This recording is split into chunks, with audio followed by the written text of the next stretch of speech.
Coucou les amis, en direct d'Israël, vous êtes beaucoup à m'envoyer des messages pour essayer de comprendre. David, qu'est-ce qui se passe en Israël? Qu'est-ce qui se passe à Jérusalem? Je peux pas tous vous répondre, mais en tout cas, je vais essayer de le faire dans une petite vidéo. Ceux qui ont la patience d'écouter, ils comprendront mieux après la situation et qu'est-ce qui se passe. En fait, aujourd'hui, on fête le 54e anniversaire de la réunification de Jérusalem, que Israël a réunifié à la guerre des 6 jours. Je vous rappelle que de 1948 à 1967, Jérusalem était divisée en deux avec un mur qui séparait. Le côté de Jérusalem-Est était la Jordanie, elle l'a gagné à la guerre d'indépendance, elle a pris toute la vieille ville, elle a viré les communautés juives qui étaient là-bas, et pendant 19 ans, il y avait une frontière, et aucun Israélien n'a pu aller dans la vieille ville, aucun juif n'a pu aller au Kotel, au mur de lamentation, aucun chrétien qui était du côté israélien a pu aller au Saint-Sépulcre, et aucun musulman qui habitait du côté israélien n'a pu aller non plus à la mosquée Al-Aqsa. Pendant 19 ans, vraiment la ville était divisée en deux, et les Israéliens avaient le côté ouest de la ville. À la guerre des 6 jours, on se fait attaquer, je vous rappelle, en juin 67, par nos 5 pays voisins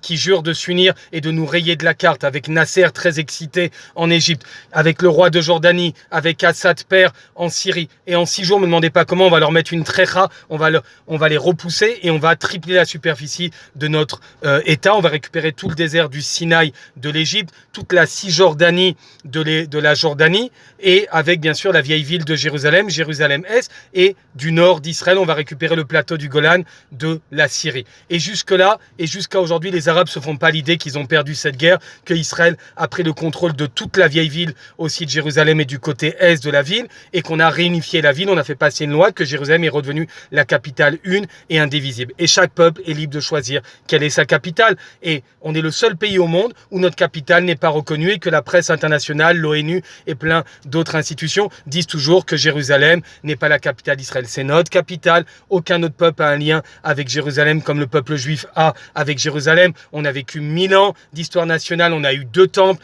Il y a 2000 ans, on est parti en exil. Jérusalem n'a jamais été construite pratiquement pendant 2000 ans. Il faut regarder l'histoire quand même. Elle n'a jamais été la capitale d'aucun empire. Ici sont passés les Omeyyades, les premiers musulmans, sont passés les Ottomans, sont passés les Mamelouks. Personne n'a fait de Jérusalem sa capitale une seule journée. Toujours c'était Damas, toujours c'était le Caire, toujours c'était Alexandrie, toujours c'était Constantinople, Istanbul, et ça a été comme ça. Et nous on est revenus et on a un lien très particulier avec Jérusalem. On ne parle que d'elle dans nos prières 3 fois par jour. Toutes nos synagogues sont construites aux 4 coins du monde en direction de Jérusalem. On ne vit que pour Jérusalem, on ne parle que de Jérusalem toute la journée dans notre vie personnelle et dans notre vie nationale, et c'était normal qu'on réunifie la ville, et surtout on a donné la nationalité israélienne aux 200 000 anciens Jordaniens qui étaient là-bas. On n'a fait aucun transfert de population, on leur a donné le droit de vote, on leur a donné la possibilité d'habiter, on les a vaccinés maintenant avec par exemple pour le corona, tout est normal, ils sont israéliens comme moi je suis israélien. Mais ça fait 27 ans que j'habite en Israël et que je suis guide touristique aussi depuis une quinzaine d'années, et je peux vous dire qu'à chaque fois qu'arrive la période du Ramadan, à chaque fois ils se chauffent, à chaque fois ils ont cette haine contre Israël. Dès qu'ils voient un policier dans la rue, dès qu'ils voient quelque chose du côté est de la ville et vers l'esplanade, au lieu de faire du moment du Ramadan un moment de recherche personnelle, un moment de tchouva, comme on dit, de repentir, eh ben non, c'est que les esprits qui se chauffent, et c'est chaque année pareil. On a eu les intifadas, comme ça on a eu les intifadas des couteaux il y a 3-4 ans, et là ça a commencé avec une vidéo, je vous ai dit, je vous l'ai envoyé, vous pouvez regarder sur mon mur de tous mes réseaux sociaux, des Arabes qui jouent des petits jeunes au football, et ils l'ont mis sur TikTok, qui tapent comme ça sur la mosquée Al-Aqsa, qui est quand même entre parenthèses le mont du Temple, l'endroit le plus sacré pour le judaïsme. Ça fait mal quand on a vu ça, j'ai mis la vidéo, le lendemain c'était déjà une autre étape, ils commençaient déjà à donner des claques dans la rue à des juifs, à monter dans le tramway et à frapper les gens. Après ça a été des cocktails Molotov, après ça a été des jets de pierre, tous les soirs se friter avec la police et l'armée qui est près du mont du Temple, là-bas lancer des pierres, se caillasser, tous les jours des blessés, et après ça a été des roquettes. Le Hamas a commencé à relever la tête et à lancer des roquettes aussi sur les grandes villes d'Israël, en tout cas 3-4, hier soir encore 3 sur Ashkelon, la 9e grande ville d'Israël. C'est quand même quelque chose de très grave. Et après, comme ça, tous les jours, des émeutes, jusqu'à 8000 personnes avant-hier qui se battent avec la police sur leur lieu saint, qui cassent tout dans la mosquée. Eux-mêmes, ils se cassent leur propre mosquée et ils abîment tout. Ils font des blessés des deux côtés. Eux, ils ont eu 200 même blessés. Et c'est quelque chose qui est pour montrer qu'il y a une mauvaise ambiance à Jérusalem, pour toujours faire en sorte que l'opinion internationale dise Israël elle gère mal Jérusalem. Ces personnes-là ne veulent pas vivre dans la paix en Israël. Et pour rajouter en plus de l'huile sur le feu, qu'est-ce qu'il y a eu? Il y a eu la cour de haute instance en Israël qui a rendu un verdict sur un dossier qui dure depuis 50 ans. Il y avait des maisons qui appartenaient à des juifs qui avaient le tabot, qui avaient le cadastre turc de 1875, qu'ils avaient dans un quartier une dizaine de maisons à eux, Cher Jarar à Jérusalem. Ils ont les papiers. Et en 48, bien sûr, ils ont été virés de là-bas par l'armée jordanienne, comme tous les Israéliens. Il y avait la frontière. Des Arabes ont spolié les maisons et les Juifs ont demandé, après la guerre des 6 jours, depuis les années 70, à revenir dans leur maison. Ils disent, on a les papiers que ça nous appartient.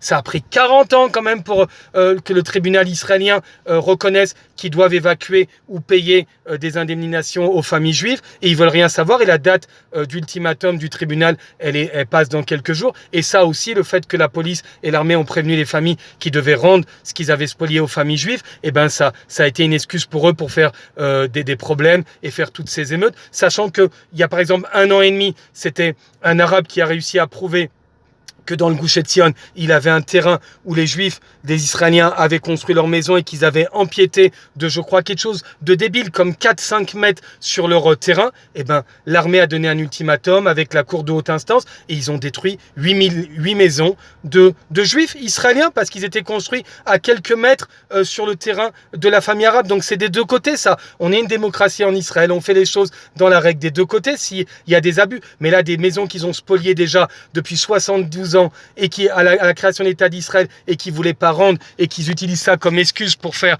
tous les problèmes qu'ils font depuis déjà 1 mois du Ramadan, avec des violences tous les jours, avec des attentats. Il y a eu un tir à la mitraillette à une interaction sur la route où 3 Israéliens, 3 jeunes de 18 ans ont été blessés et un a succombé à ces blessures des tirs du terroriste arabe. Il s'appelait Yehuda Goueta. Il est mort, le jeune. Et voilà, ça c'est la fin du Ramadan. On finit. Et les roquettes qui ont commencé hier à tirer. Et à l'heure où je vous parle, je suis sûr que maintenant le Hamas va commencer à tirer aussi de la bande de Gaza. Vous allez le voir dans quelques heures. Ça fait 28 ans que j'habite ici. Je connais le scénario, comment il se passe. Ils sentent qu'ils ont le vent en poupe quand l'opinion internationale commence à condamner Israël. Oh, les images fortes de ces colons israéliens qui frappent à Jérusalem. Il n'y a pas de colons israéliens à Jérusalem. Il y a des émeutiers arabes qui viennent à 8 000, 10 000 et qui viennent pas prier sur l'esplanade des mosquées, sur le mont du Temple, mais que pour frapper la police et frapper des civils juifs qui font des problèmes partout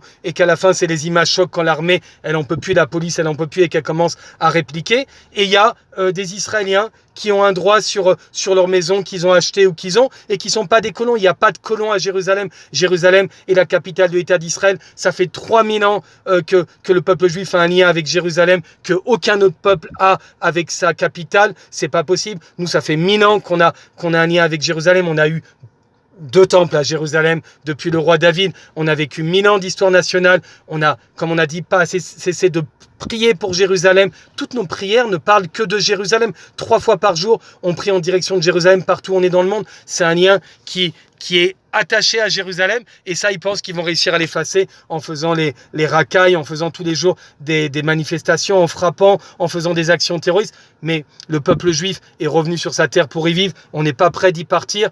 Et même si le monde entier fait semblant de ne pas comprendre ce qui se passe et condamne toujours Israël, nous, on continuera. On sait qu'on est dans notre droit. On sait qu'on va vivre aujourd'hui des jours difficiles dans les prochains jours qui vont venir, parce qu'à partir du moment où la presse internationale, à partir du moment où l'ONU et où la France a condamné Macron, je suis très inquiet comment Israël se comporte. Tu t'étais pas inquiet qu'il y ait une fusillade et qu'il y ait un gosse de 18 ans qui a été tué par 3 terroristes arabes qui ont tiré, qui ont ouvert le feu sur une voiture? T'es pas inquiet quand tu vois que tous les jours il y a des émeutiers à Jérusalem qui cassent leur propre lieu de saint et qui frappent avec la police? Ça, non. Bah oui, vous êtes habitués aux mêmes choses en Europe, mais nous ici on veut vivre tranquillement avec nos voisins. On sait qu'on est dans notre droit. Eux, ils veulent pas vivre à nos côtés. On sait pas comment l'avenir va continuer s'ils veulent pas vivre. Alors il faudra qu'Israël prenne des décisions pour arriver. Pour l'instant, une chose est sûre, c'est que maintenant le Hamas, il va relever la tête. C'est la prochaine étape. On le sait, il va tirer sur des civils, les yeux fermés, aveuglement. Il va lancer des roquettes sur les grandes villes d'Israël sans avoir aucun problème. S'il fait des morts, tirer sur des maisons de civils, Israël va répliquer. On va leur mettre une trécha comme d'habitude. Sûrement, ça va faire très très mal parce que quand les menaces qu'ils ont fait que je lis et que je comprends, c'est qu'ils vont tirer pas mal et que ça peut faire des choses très graves et qu'on va répliquer. C'est toujours le même scénario et Israël sera condamné. Israël est dans son droit. On n'a rien volé à personne. On est sur notre terre. On n'a qu'un petit pays de 28 000 km² qui représente Paris et 3 départements. Les musulmans ont 26 pays dans le monde, des kilomètres et des millions de kilomètres de désert où ils font rien à part la haine, le terrorisme et s'entretuer en nous. Nous, on est sur notre droit, on est sur notre terre, on est pour y rester pour l'éternité et on va y rester à Israël Chai.